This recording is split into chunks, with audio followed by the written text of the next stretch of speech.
Freaking Kid Cudi, man. Kid Cudi's.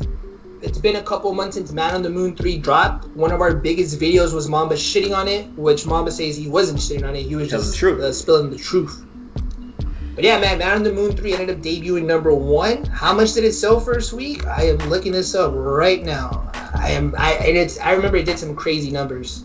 Like the projection just kept going higher and higher. It ended up selling 144,000, bro, which is insane. Like, this is Kid Cudi's first number 1, if you're counting Kids See Ghosts. Like, dude, Man on the Moon 1 wasn't a number 1. Man on the Moon 2 sold 176,000, but I think debut number 2 or 3.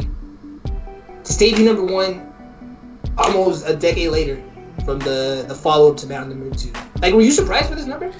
I wasn't really that surprised based on he used the Man on the Moon 3 name, and he had a little bit of hype off Kids See Ghosts. Here, that shit is not gonna be anywhere close to 1 or 2, so you should probably just leave the Man on the Moon series alone. I wouldn't touch it, because there's no way he's gonna live up to the fucking quality of the first one. No fucking way. He's just literally not as hot anymore. He doesn't have another hit song in him. Like, he wasn't. He had a whole Kids See Ghosts thing going. Like, Cudi was back in the mainstream consciousness. Like, before this, he had Speedboat to Hell. I don't got top of that shit, man. That shit trash. But this album, to me, it was pretty good. Like, it wasn't bad. Like, I wouldn't be like mad he put this out.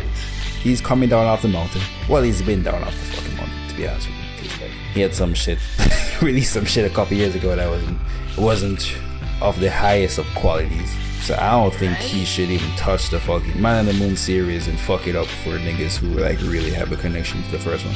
Like, should have been shorter, yes. The only song I play off this is Shroud with Skepta and Pop Smoke, I'm be honest with you. I don't need the Kid Cudi part. There's another song on this that I like too. I don't even know the name of it. I only know it when it comes on like in a shuffle. I'm like, oh shit, I like this Kid Cudi song, but I don't even know the name of it. It's like one of them depressing shit he does, which that don't even give you much so it's like 12 songs. Yeah, I don't even give you much where it is, but I think it's The Void maybe. So it doesn't really do much for me in terms of Kid Cudi's legacy. Like, Man on the Moon is still one of the best albums of last decade, or the decade before that. Was 2009. Transcendent album, inspired a lot, inspired Kanye, you know. So I think Kid Cudi's legacy is solidified. Dude, you know what's so insane? I didn't even play that in the factor in, because I was just like, man, were people really waiting for Man on the Moon 3? Like, there was like something's missing here. But when you said Kids See Ghosts, I'm like, dude, Kids See Ghosts really did a lot for Kid Cudi, bro.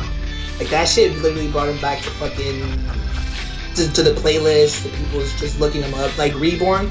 Because you know when they added Reborn to their playlist, that yo, let me go listen to freaking Soundtrack to My Life. Like, yo. So Kids See Ghosts really did that for me. Yeah, you know the Kanye disciples running around saying it's the greatest thing ever, so it did a lot for you. I mean, I won't say it's the greatest thing ever, but it is a classic, you know? Okay. Do you think this, since you have bad takes, do you think this album's a classic too? Man on the Moon 3? I'm gonna keep it a band. The only thing this did was that him like debuting finally number 1 and selling 144,000. I don't think this did anything to his legacy. Like, the next album that's gonna come out is definitely gonna sell less. I'd be surprised if it even sells 100K.